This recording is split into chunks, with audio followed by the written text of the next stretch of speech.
Hi, my name is Julia Sobek, and I was last year's Sustainer nominating chair. And it's my honor to introduce Jerry Vaughan to this membership as this year's 2020 Community Service Award recipient, along with a check to Pathway to Hope. Thank you very much.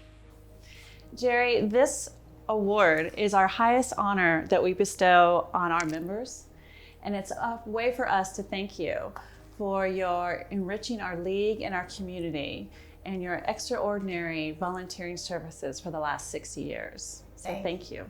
Thank you. I'm Kirsten Akins, Executive Director of Pathway to Hope. We are thrilled to celebrate our special friend Jerry Vaughan with the Junior League of Kansas City. Jerry has been a dedicated supporter from the first time we met her, and it's obvious to us why you would award her with the 2020 Community Service Award. On behalf of our board chair and the leadership and volunteers of Pathway to Hope and those we serve, thank you for this donation. We are grateful for your heart and for your enthusiasm for making sure that no one faces mental illness alone. Jerry, please tell us some things that you've learned from the league. I'd like to say that from the very minute that I walked down the Junior League headquarters in September in 1960, the Junior League has impacted my life.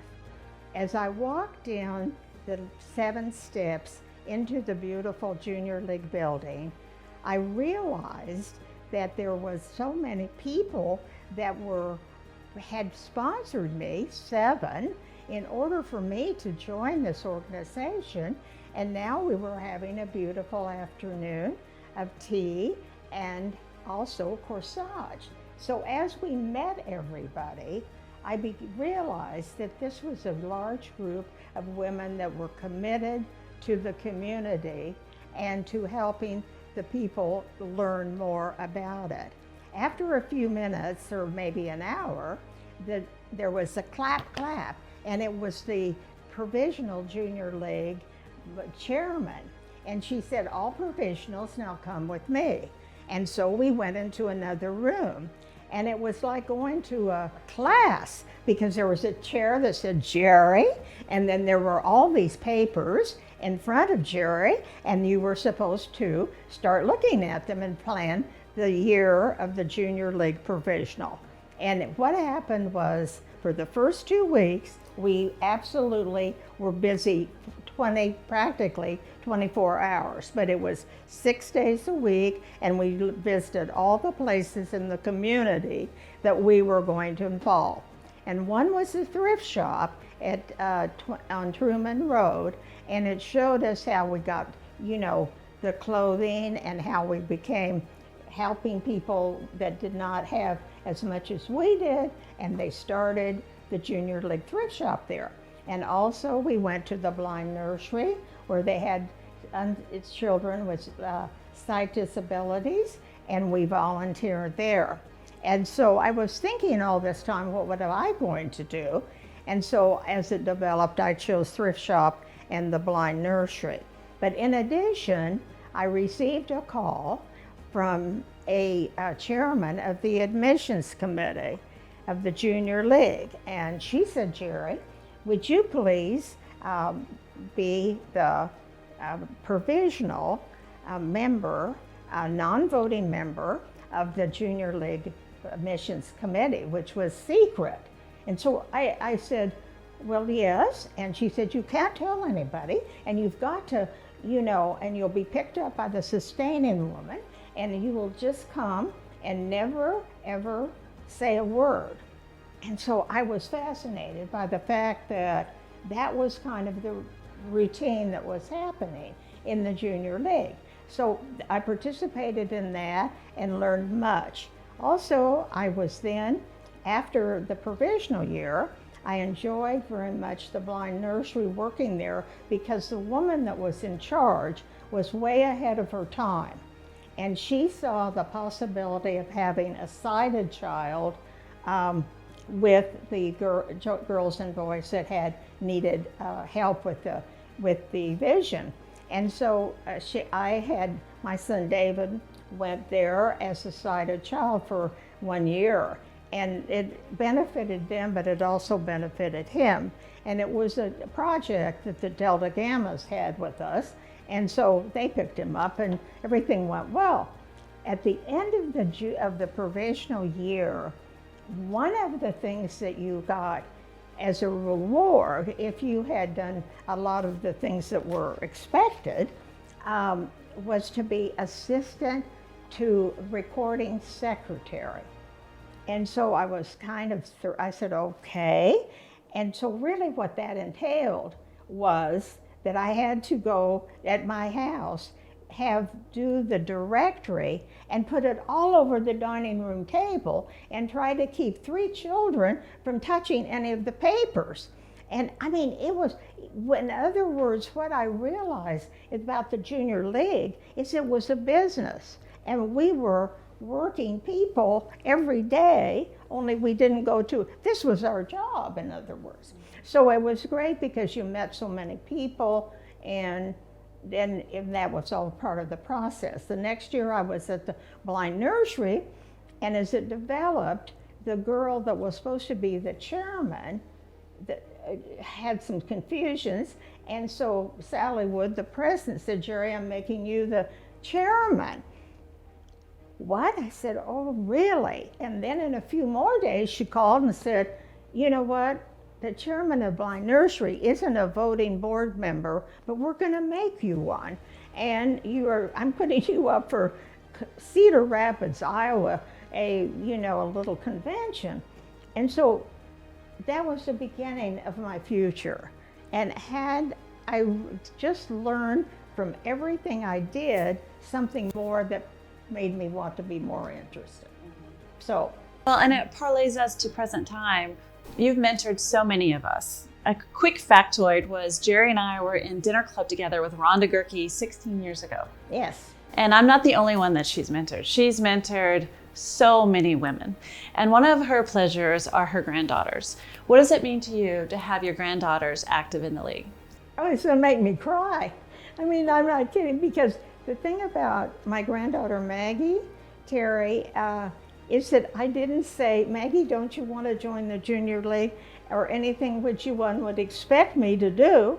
But she and 4 of her friends joined together because of some of the reasons I just said, that they wanted to make some different friends and give back. Because Maggie comes from a family of giving back. And her father and mother and grandparents on both sides, and also the great-grandparents, especially her father, Chuck McGuire's grandfather, Clarence McGuire, was a very big civic leader in Kansas City. And and so she came by it naturally. And then so that made me really cry. Well, Maggie's here. Let's introduce her. Hi, I'm Maggie Terry. I'm Jerry's granddaughter, or as I'd like to call her, Nanny. And I am just so proud of her, and I've been looking up to her for 35 years, trying to think how old I am. And ever since I was younger, even growing up in Dallas, I remember Nanny being involved in the league. My mother was involved in the Dallas Junior League, and I remember even as a young girl always wanting to be a part of something that was so special, especially to you, Nanny. Yes. And not only have you taught me about giving back and You're so sweet.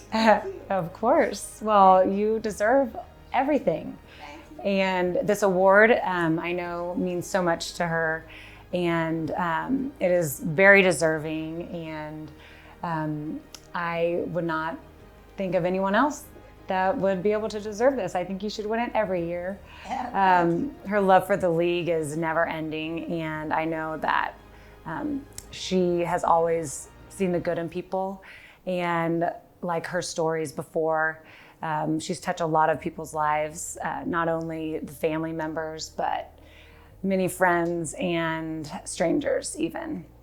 I have so many people that I run into, and when I mention that Nanny is my grandmother, there has never been a question of her bubbly personality or beautiful spirit.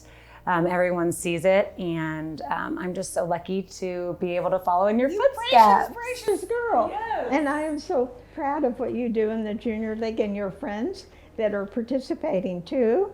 And had we not had this, unfortunate situation in our country at the moment, I was planning to hopefully at the luncheon have you, of course, and then have Lauren Vaughn, a granddaughter that is a member of the Dallas Junior League, and a granddaughter, Molly O'Donnell, who's a member of the Midland, Texas Junior League, and another granddaughter that's a member of Plano, Lindsay Durkovich, and come, and then they'd all be there. But that didn't happen. So Maggie is representing my, and there'll be more to come. What it is here that proves the situation is I'm the past, Maggie's the present, and here comes the future. Yeah, stand around. Yes.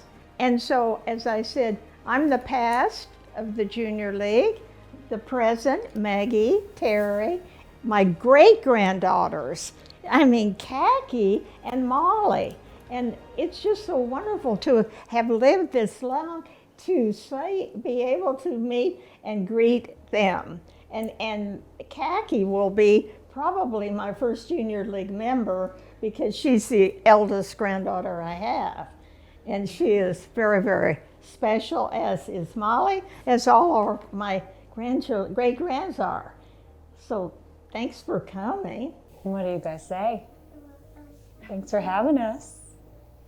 So Jerry, tell us about Pathway to Hope and why you chose it for this year's recipient of the Community Service Award.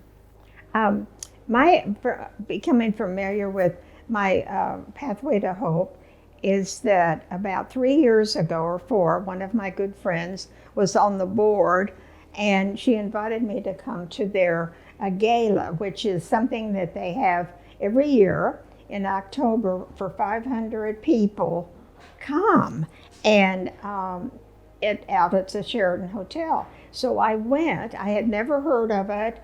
It's located in Olathe, but not that. I just hadn't. So I went.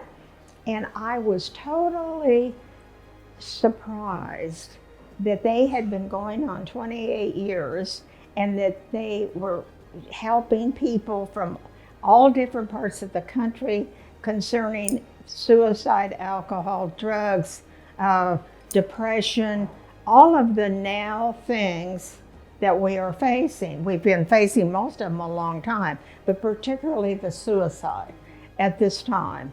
And so when you called me, Julia, to say that I had received this, I was speechless. First of all, I thought you had the wrong number.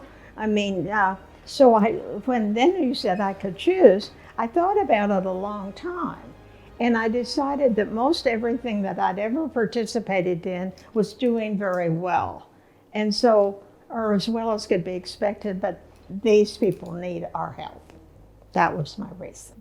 Well, I can say it's been a huge honor to give her this award. You've been a mentor. Give me the cry. Yes. I just love you so much. Thank you so much. And I love you too, because of course we have lots of things in common. So congratulations.